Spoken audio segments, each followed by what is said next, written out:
जी अब आपको लेकर चलते हैं पेशावर और पेशावर में आपकी मुलाकात करवाते हैं जाम बैंड से। अरसलान और जुनैद कामरान से हमारी बहुत मज़े की गपशप हुई। गपशप के साथ साथ हमने ज़रा पश्तो म्यूज़िक भी सुना, उनसे रिक्वेस्ट की और फिर हमें रिक्वेस्ट करनी पड़ी कि हमें किसी और ज़ुबान में, उर्दू ज़ुबान में या पंजाबी ज़ुबान में भी आप म्यूज़िक थोड़ा सुना दें जिनको पश्तो नहीं समझ में आती। तो उन्होंने वो भी हमारी फरमाइश को पूरा किया जी। बहुत मज़े की गपशप हुई, बहुत मज़े का सेगमेंट है, आइए चल के देखते हैं। राइजिंग पाकिस्तान में एक ख़ास चीज़ ये होती है और वो ख़ास दिन होता है, मैं और सबीन बहुत खुश होते हैं कि जब हमने लाइव म्यूज़िक क्रिएट करना, जैमिंग करनी है। बिल्कुल, जो हम कहते हैं कि चार चांद लगेंगे, सुबह सुबह हम आपको जगाएंगे, तो वो म्यूज़िक के थ्रू ही हमारी कोशिश होती है। वैसे तो डिफरेंट सेगमेंट्स के थ्रू सीखना भी बहुत अच्छी बात होती है, लेकिन ये साथ के साथ साथ हम एंटरटेनमेंट भी आपके लिए लेकर आते हैं। एब्सोल्युटली। और आज ये जैमिंग कर रहे हैं जाम बॉयज़, जो कि हमने टारगेट कर रखा था कि हम पेशावर जाएंगे, तो ये हो नहीं सकता कि जाम बॉयज़ को हम राइजिंग पाकिस्तान में फीचर ना करें, इसलिए कि ये बहुत जल्द इन्होंने पूरे पाकिस्तान के अंदर अपने यूनिक स्टाइल ऑफ जैमिंग से नाम बना लिया है। जाम इनका पहला गाना था जो कि सुपर हिट हुआ और उसके बाद इन्होंने उसी को अपने बैंड का नाम बना लिया। We are so very honoured and please कि अरसलान शाह और जुनैद कामरान सिद्दीकी आज हमारे साथ मौजूद हैं। अस्सलाम वालेकुम, वेलकम टू राइजिंग पाकिस्तान। वालेकुम सलाम ji, thank you for having us sir, thank you so much. बहुत शुक्रिया हमें बुलाने के लिए, टारगेट करने के लिए। टारगेट करने के लिए हम ऑलरेडी काफी टारगेटेड हैं। इसलिए कि आपकी डिमांड अब बहुत ज्यादा बढ़ती जा रही है। अभी मैं उस दिन देख रहा था आपके सोशल्स पे लाहौर में आप परफॉर्म कर रहे थे। जी। अच्छा जी, कैसे ये जाम का जरा कहानी बताएं ना, क्योंकि बड़ा जबरदस्त गाना है और अभी हम आपसे सुनेंगे भी, लेकिन उसकी कुछ बैकग्राउंड बताएं, वो कैसे क्रिएट हुआ था। जुनैद स्टार्ट ले लेगा तो चलते जाएंगे ऐसा, क्योंकि ठीक है, मैं बताता हूँ। जुनैद स्टार्ट लेगा, चलो जी। जाम की 3 साल पहले हमने ये बैंड बनाया था और we were having no idea. ये अपने सोलोस कर रहा था, मैं अपनी सोलो सिंगिंग कर रहा था। और आप दोनों पेशावर से? और हम दोनों बेसिकली पेशावर से हैं। ठीक है। लाइक फ्रॉम मदर साइड हम पश्तो स्पीकर हैं, लेकिन अब्बा वाली जो साइड है वो सब हिंदको स्पीकर एंड वो जो रिश्तेदारियाँ हो गई आपस में, तो हमें एडवांटेज ये हुआ कि हम लैंग्वेज समझ लेते हैं थोड़ी बहुत। थोड़ी बहुत पर्शियन, पश्तो, उर्दू, तो ये हमें एक एडवांटेज है। तो coming back to the point कि कैसे बना हमारा बैंड, अरसलान भाई का कैफ़े हुआ करता था मलंग्स प्लैनेट के नाम से। ठीक है। तो ऑफिस क्योंकि मेरा मर्दान में था, तो वापसी में इनका कैफ़े जो था मेरे रास्ते में पड़ता, तो रोज़ वहाँ पे जामिंग्स होती थी। अरसलान भाई क्योंकि बड़ी अच्छी कंपोजिशंस क्रिएट करते हैं, तो जाम पहला गाना था, शुंडे में लम्बशवे चिसो जाम तरसेदम तेरा में जुआनी व ची जानान तरसेदम। तर्जुमा अरसलान भाई एग्जैक्ट उर्दू का तर्जुमा। ये बेसिकली सूफी पोइट्री है और रहमान बाबा की पोइट्री है, तो उसमें उनका जिक्र वो तो कुछ और कहना चाह रहे हैं, पर अगर लव टू मतलब वर्ड टू वर्ड अगर मैं आपको ट्रांसलेशन करूँ तो ये कह रहे हैं कि ईजी करें, मतलब मैं आपको तशरीह कर सकता हूँ कि मैं जाम तब तक पहुँच रहा जब तक मेरे होंठ जल चुके थे। और अगर इसको समराइज करें सर, तो इसका मीनिंग ये आता है कि जब तक मैंने जिंदगी के फलसफे को समझा उस वक्त तक मैं बूढ़ा जिंदगी गई हुई थी, लेट हो गया, जिंदगी मुझसे गुजर चुकी थी। सो हर बंदे को गुजरना पड़ेगा इन स्टेजेस से to witness all those things. कोई शॉर्टकट नहीं, बिल्कुल एग्जैक्टली। तो ये सूफी पोइट्री थी और हमें लोग पसंद भी इसलिए कर रहे हैं क्योंकि हम पोइट्री ऑफ सिलेक्शन भी जो है ना, हम बड़ी मखसूस और बड़ी ख़ास किस्म की सूफ़ी कलाम हम ज़्यादातर उठा रहे हैं और उनको फिर थोड़ा बहुत अपने स्टाइल में थोड़ा पश्तो का टच देके, थोड़ा सा वेस्टर्न टच देके कंपोज करके हम रख रहे हैं। प्रोडक्ट्स हैं, प्रोडक्ट्स बेसिकली हम काम कर रहे हैं प्रोडक्ट्स के ऊपर और लोग पसंद कर रहे हैं, ये हमारी खुशनसीबी है। और दूसरा ये कि जब फर्स्ट किया तो उसके बाद हमें लगा कि यार अब हमने क्या करना है, क्योंकि मुश्किल ये होती है पहले बनना, पर जब आप बन जाएं फिर मेरे ख्याल में मुश्किल ज़्यादा बढ़ जाती है कि अब हम इसको लेके कैसे जाना। अब हमने तो कर तो लिया है, रिस्पॉन्सिबिलिटीज आ जाती हैं, लोग पसंद करने लगते हैं, फिर लोग एक्सपेक्ट करते हैं कि अब ये करेंगे क्या।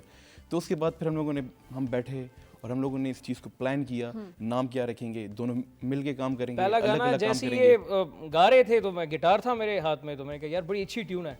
तो अरसलान भाई ने मुझे कहा कि यार नहीं, इसको आप अकेला रिकॉर्ड करो। मैंने कहा नहीं, मैंने तुम्हारे साथ करना है गाना रिकॉर्ड। तो नेक्स्ट डे हम गए स्टूडियो, ये जाम गाना हमने रिकॉर्ड किया। म्यूजिक ऐसा है और आवाज ऐसी है कि किसी को अगर जुबान समझ नहीं भी आ रही, किसी को पश्तो समझ नहीं भी आती, तो मेरे ख्याल में वो इस गाने को सुनता जाएगा। बहुत इजी इसके वर्ड्स हैं, मतलब अगर सुनने मतलब अगर पश्तो नहीं भी आती है, अगर वो इसको सुने भी ना 3-4 ना, तो इसके वर्ड्स बड़ी इजी हैं।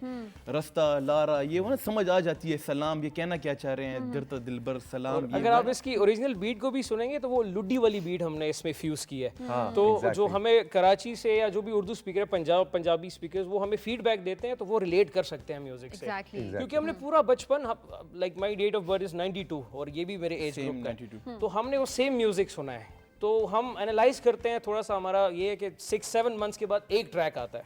अच्छा, तो हम हम काफी काम करते हैं, मैं हम सुनते हैं, एनालाइज सोशल्स पे, करते हैं। तुम लोग के सोशल्स पे देख रहा था, वही लाहौर का कोई गिग था, कोई जैमिंग थी। जीसी में, GC यूनिवर्सिटी। हाँ, एग्जैक्टली। और उसके अंदर पश्तो गानों के ऊपर कोई एग्जैक्टली ऐसे ही है। लाहौरियों का हम तुम भी लोगों एक्सपेक्ट ने कर रहे थे, scene on किया हम हुआ खुद पैंट शर्ट पहन के चले गए थे, जब देखा सबने कभी सलवार पहनी हुई है, ये क्या हो गया। अच्छा, सूफी पे ज्यादा रिस्पांस आता है? जो यूथ हमारी है वो अब सूफी म्यूजिक भी ज्यादा सुनने लगी है। हमारे अगर आप कमेंट्स रीड करें ना, तो सबसे ज्यादा लोग हमारी पोइट्री सिलेक्शन पे ही बात करते हैं।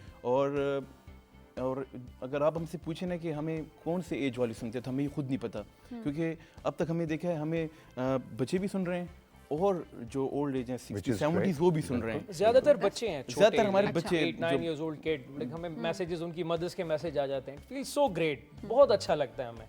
और मैं इसको कभी कभार कहता हूँ कि यार पता नहीं अल्लाह को कौन सी अदा हमारी पसंद है कि बच्चों के दिल में हमारे लिए प्यार पैदा देखो, ये तुम्हारे फ्यूचर लॉन्ग लास्टिंग फैंस तैयार हो रहे हैं, है ना? एग्जैक्टली। अच्छा, आपका जो बैंड है, एक्चुअली आप तो फाउंडिंग मेंबर्स हैं दोनों, लेकिन आपके जो सेशन प्लेयर्स हैं वो ये बड़ा इंटरेस्टिंग काम करते हैं, उसके बारे में जरा थोड़ा सा बताओ। फुल टाइम सेशन जो प्ले करते हैं the guys in Islamabad, Fahad Rana भाई अगर हम सुनेंगे तो बड़े अच्छे वायलिनिस्ट हैं, वो वायलिन प्ले करते हैं, फाइन वायलिनिस्ट।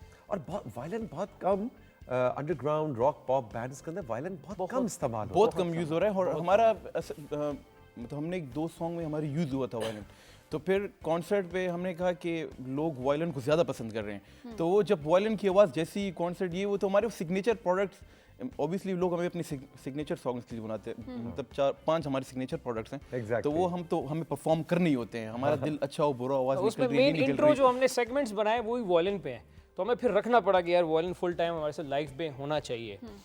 उसके अलावा ड्रमर हैं, फिर रबाब अभी हमने ऐड किया है थोड़ा सा, क्योंकि हम पेशावर से हैं तो कल्चरल टच थोड़ा सा देना पड़ता है। और एक नेचुरल एक्सपेक्टेशन है भाई, आप पेशावर का बैंड है, ये हाउ इज इट पॉसिबल? रबाब किधर है? रबाब किधर है आपका? ढोल ढोल एडिशन ढोल हम लोगों ने ऐड किया, और लाहौर का ही एक लड़का है और इस्लामाबाद में रहता है, और काफ़ी और अच्छे आर्टिस्टों के साथ बजा चुका है। तो वो एक हमारे साथ एक प्लस पॉइंट आप कह सकते हैं कि जब ढोल, फिर आपको पता है, और हमारे जितने भी सॉन्ग्स हैं सिवाय एक लास्ट जो हमने रिलीज किया मरमा, उसके अलावा हमारे जितने सब वेडिंग ओरिएंटेड और डांसिंग आइटम नंबर्स आप कह सकते हैं जी। पहले लोग जरा छुपाया करते थे कि नहीं जी ये भी गाना रिलीज नहीं हुआ तो ये हम नहीं, जरा तो चोरी वोरी का डर नहीं होता कि बस? नहीं, सलान को मुझे पर्सनली कोई इनसिक्योरिटी नहीं होती, क्योंकि जब हमें लगता है कि अल्लाह ने अता कर दी है हमें तो कोई कमी नहीं है, तो whenever we feel like singing हम गा लेते हैं गाना कि यार ये हम गा लेते हैं, हो जाएगा तो या चोरी हो जाएगा, क्योंकि खुला फैक्ट्री डुला गा अंदर लेते लगी हुई अल्लाह पाक ने बनाई है। अच्छा, फैक्ट्री लगी और दैट्स इट, धड़ाधड़ सप्लाई का काम जारी है। बस ये हमारी अल्लाह की नहीं सर, सप्लाई का काम नहीं, मतलब सप्लाई का काम जारी नहीं है, वो अपनी एल्बम के लिए रूम 2 अल्फा हमारी एल्बम का नाम है, क्योंकि इससे पहले जो हमने 4 ट्रैक्स रूम 2 अल्फा, इससे पहले जो बड़ी साइंस है इसमें। इससे पहले जो थे वो था रूम 1, क्योंकि जहाँ हमारा था स्टूडियो तो वो पहला नंबर का छोटा सा रूम था, तो इसलिए हमने इसका नाम रूम 1 रखा। बिल्कुल तो अब वो जबरदस्त। खत्म हो मेरे गया ख्याल में इतनी सारी स्टोरीज हैं अभी इन दोनों के पास, लेकिन मुझे मुसलसल बताया जा रहा है कि हमें जाना है ब्रेक पे। बताया क्योंकि जा दिल रहा है नहीं कि कर अगर रहा। इनको बोलने दिया तीनों को ये बोलते रहेंगे। तो हम जाते हैं एक ब्रेक पे, ताकि ब्रेक में बहुत सारी बातें करें, जब वापस आएंगे तो मजीद हम गाने सुनेंगे जुनेद और अरसलान से।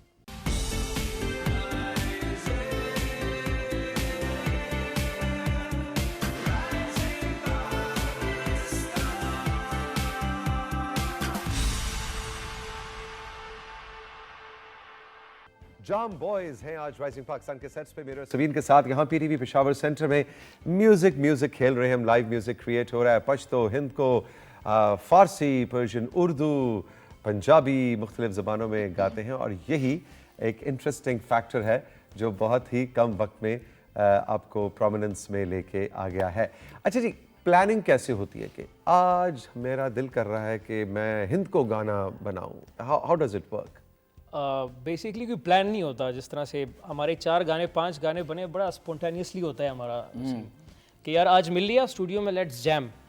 और जो मूड चल रहा है हमारा, जो भी हमारे साथ म्यूजिशियंस बैठे हुए हैं, और तो उस हिसाब से, उस मुनासबत से हम जो है बनाते हैं। लाइक फॉर एग्जांपल, अगर मेरा पंजाबी गाने का दिल कर रहा है तो मैं इसको कहूँगा यार अरसलान मेरे पास एक ट्यून है, ये कॉर्ड्स हैं, तो तुझे अगर अपील कर रहा है तो अपने वोकल्स इसके अंदर तू मर्ज कर। Same is the case with him.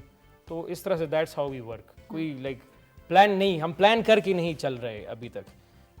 यानी ये सिवाय specific अपने हमने बनाना है, करना है। जो और चीज़ें होती हैं, म्यूज़िक को ठीक है वो तो स्टार्ट हो गया था, फिर बाकी ऑब्वियसली हमने मार्केट में काम करना था, और आपको पता है कि मार्केट में मतलब होता है उन थोड़ा trends सा के साथ मुश्किल। भी चलना और हमारा फर्स्ट सॉन्ग आया तो उसको भी यूट्यूब से स्ट्राइक किया गया था, और अब खैर अब उसके 22 मिलियन व्यूज़ हैं, पर तब वो बीच में 1 महीने के लिए चला गया था। इस तरह के हादसे हमारे साथ हर सॉन्ग में होते रहे हैं। अच्छा। जब सॉन्ग अपलोड करो वो जैसी पीक पे पहुंचने लगता है, स्ट्राइक होने के लगता है बाद मार्केट में काफी लोगों का उधार देना तुम लोगों ने, सारे बदले जो है ना वो फिर तुम्हारे स्ट्राइकों से उतारते हैं। सिर्फ हमने नहीं और बहुत से आर्टिस्ट भी देना। भाई सबीन, अब जाहिर है ये सदोज़ई हैं, इनको तो समझ आती है पूरी पश्तो, लेकिन मुझे लैंग्वेज समझ ना आते हुए भी, और अभी मैं देख रहा हूँ मेरे जो प्रोड्यूसर हैं राशिद, वो भी ऐसा झूम रहे हैं कैमरे के पीछे। हमारा यहाँ पेशावर सेंटर पे ज़्यादातर क्रू जो है वो पश्तो समझता है, जाहिर है, लेकिन हम जो पश्तो उस तरह से नहीं समझते, लक थोड़ा थोड़ा, लेकिन बहुत मज़ा आया। बहुत शुक्रिया, Very बहुत nice. शुक्रिया। और लेकिन हमारी एक थोड़ी सी ख्वाहिश भी है, और वो ख्वाहिश ये है कि हिंद को बहुत कम अंडरग्राउंड रॉक पॉप सीन के अंदर गाया जाता है। आप गाते हैं, लेकिन अभी तक कुछ हुआ नहीं है। हिंद को को होना का एक चाहिए। गाना हमने बनाया जो कि अभी हम नहीं गाएंगे, वो बहुत जल्द देखेंगे जो भी हमारे लिसनर्स है, व्यूअर्स, क्योंकि वो हमारे इस अल्फा जो रूम टू में उसमें हमारे लिस्ट में 2 हमारे सॉन्ग हैं हिंद को। मेरे ख्याल में हर शादी पे बुलाते होंगे आपको। Very nice. शादियों में हम शादियों पे ही चल रही है। हम थोड़ा सा दूर रहते हैं, बहुत मतलब ये नहीं है कि मतलब आना नहीं चाहते हैं ये वो, पर कुछ चीज़ें ऐसी हैं कि हमें उसमें फैमिली की तरफ से हमें रिस्ट्रिक्ट कर दिया गया होता है कि आप करें इस कैरियर को pursue शादियों again, you know। शादी से रिस्ट्रिक्ट कर दिया गया। शादी पर परफॉर्म करने से। परफॉर्म करने शादी पर इनकी ये क्या गुफ्तगू हो रही है ये कि शादियों तो आप पे हमें खुश नसीब समझ रहे थे इससे पहले, मैं समझता शादियों पे हमें रिस्ट्रिक्ट कर दिया गया फैमिली की तरफ से। तो आपने बोला काश मैं ये क्या। लेकिन कॉन्सर्ट्स होते हैं शादी Concerts। तो सिंगर्स, हाँ, सिंगर्स को बुलाया जाता जी, है, वेल नोन हम सिंगर्स आपकी ऐसा तरह ही है। आते हैं वहाँ पे। हम कहते हैं कि हाँ अगर आपने शादी में कॉन्सर्ट करवाना है तो concert then we are की- available। कॉन्सर्ट ठीक और Stage उसमें फिर और- वो पैसों शैसों फेंकने वाला कोई टप्पे सीन गाने होना नहीं चाहिए, बनाने। तो फिर हम यस वो सीन नहीं, मतलब स्टेज अच्छा। पे हो और हमारा ऑर्केस्ट्रा हमारे साथ जो एक हमने रखी होती हैं अपनी की एंड रोल्स रखे होते हैं, या कुछ हमने पॉइंट्स रखे होते हैं, या कुछ प्रोटोकॉल्स रखी होती हैं, उसके मुताबिक हो तो हम फिर अपने रूल्स पे चलते हैं। जी जी जी आगे के क्या प्लान्स हैं? रूम 2 अल्फा को कंप्लीट बस करना है यही हमने। है अभी फिलहाल। फिल वक्त यही है। और जो एक तो ऑलरेडी हम अचीव कर चुके हैं, पर अब तक वो सिर्फ कराची तक या लाहौर तक हमारा पश्तो पहुंचा है। अब हम कह रहे हैं कि इंटरनेशनल भी हम लोग मतलब अगर हम देखें भी अपने सर्कल में छोटे छोटे बच्चे या जितने भी देखें, पर्शियन सॉन्ग भी सुन रहे होते हैं, उनको समझ नहीं आ रही होती हैं। रोमानियन सॉन्ग्स हम ज़्यादा सुनते हैं उनकी म्यूज़िक की वजह से। तो इतना रिच म्यूज़िक है हमारे पास पाकिस्तान में। तो इस रिच म्यूज़िक में थोड़ा सा मॉडर्निज्म डाल के हम थोड़ा सा इंशाल्लाह ट्राई कर रहे हैं कि इंटरनेशनल लेवल तक। ठीक है। काफ़ी हमारे आर्टिस्ट सब, आपने ये स्टोरीज आप पिछले 15 साल से आप सबसे यही सुन रहे होंगे, सब ये कह रहे होंगे अपने लैंग्वेज के लिए काम, अपने लैंग्वेज के लिए काम, पर हम असल वर्ड्स में काम कर रहे हैं, थोड़ा सा म्यूजिक को स्टडी भी कर रहे हैं, कौन क्या सुन रहा है, कौन क्या तुम कर जब कहते हो अपनी लैंग्वेज, पश्तो या हिंद को? पश्तो पश्तो जी। अपनी मेरा language, मेरा पश्तो थोड़ा या सा हिंदी? आइडियोलॉजी इस मामले में थोड़ी सी चेंज है। मैं अपनी लैंग्वेज सभी लैंग्वेजेस को समझता हूँ, और मैं सभी लैंग्वेजेस के गाने, पाकिस्तान में जितनी जुबानें बोली जाती ये हैं होता है सियासी बयान। तो पर मैं पश्तो नहीं, इनफैक्ट अभी हमारे गाना रहा कलंदर जो हमने दुबई में हमने शूट किया उसका, तो वो पंजाबी, धमाल और पश्तो ये हमने फ्यूज किया है। फ्यूज किया हम लोगों ने। नाइस। तो उन लोगों को भी हम साथ लेकर चल रहे हैं, अपने कल्चर और अपने लोगों को भी साथ बहुत लेकर। मजा आया भाई, है ना सबीन? एग्जैक्टली, अभी तो टाइम और होता हमारे पास तो फिर और जैमिंग हो सकती थी। नहीं, पर्सनली हमें आप लोगों से मुलाकात करके बहुत अच्छा लगा, और मुझे ऐसा नहीं फील हो रहा था कि हम की इंटरव्यू सेशन में बैठे हुए हैं या we are meeting you guys for the very first time. Exactly. बिल्कुल ऐसा फील नहीं हुआ। बहुत अच्छी पॉजिटिव वाइब्स आई हैं हमें, and thank you so much for having us ji. बहुत You शुक्रिया। are more than welcome. हमारा ओरिजिनल शो तो इस्लामाबाद से होता है। नेक्स्ट टाइम कभी कोई जैमिंग करने के लिए लाहौर इस्लामाबाद से गुजर हो, just give us a call कि जी हम आए हुए हैं, हम कह देंगे आए, फिर बैठ के जरा जैमिंग करते हैं। तो आपके इस्लामाबाद स्टूडियोज में भी बुलाएंगे। Aslan and Junaid, all the best. Jam boys के लिए बहुत सी दुआएं हैं, जितनी पॉजिटिव एनर्जीज के साथ आप गाना गाते हैं और भाग लगे और तरक्की करो। बहुत शुक्रिया, all the best. Thank you ji Sabeen, छुट्टी टाइम। बिल्कुल जी, आपने आज के प्रोग्राम का फीडबैक हमें ज़रूर देना है और आज की परफॉर्मेंस जाम बॉयज़ की आपको कैसी लगी इस पे भी ज़रूर फीडबैक दें। इनका कौन सा ऐसा गाना है जो कि आपको बहुत ज़्यादा पसंद है, जो आप यूट्यूब पे सुनते हैं या किसी और प्लेटफॉर्म पे सुनते हैं? आपके फीडबैक का इंतज़ार रहेगा। अपना बहुत ख्याल रखिएगा। खुदा हाफिज़।